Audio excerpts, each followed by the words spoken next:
On voit une action, on entend une rumeur, et on pense déjà tout savoir sur quelqu'un. Est-ce vraiment si facile de critiquer? Mais avez-vous arrêté de penser aux limites?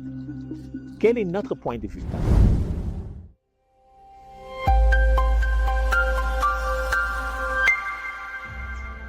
Est-ce vraiment si facile de critiquer? On voit une action, on entend une rumeur, et on pense déjà tout savoir sur quelqu'un. On émet des jugements comme si on connaissait chaque détail, chaque lutte, chaque blessure de l'autre personne. Mais t'es-tu déjà arrêté à penser à combien c'est limité? Quel est notre point de vue? On ne voit qu'un fragment d'histoire, mais on agit comme si on connaissait le scénario complet.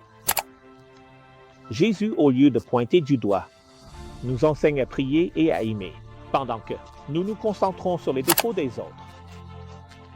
Il se concentre sur sa rédemption, au lieu de perdre du temps à parler des autres. Que se passerait-il si on consacrait ce temps à prier pour ces personnes? La prière ne change pas seulement l'autre. Souvent, ça change notre cœur. Nous apprenons à voir avec compassion ou bien au lieu de juger. Juger, c'est une échappatoire facile, mais prier, ça demande de l'humilité.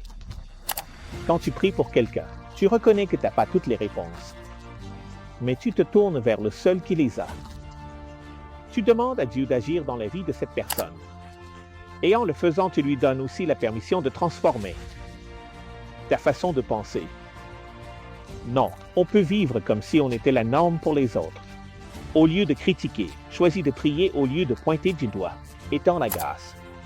Peut-être qu'aujourd'hui est le bon moment pour regarder moins les erreurs des autres et plus au pouvoir de Dieu pour nous changer tous.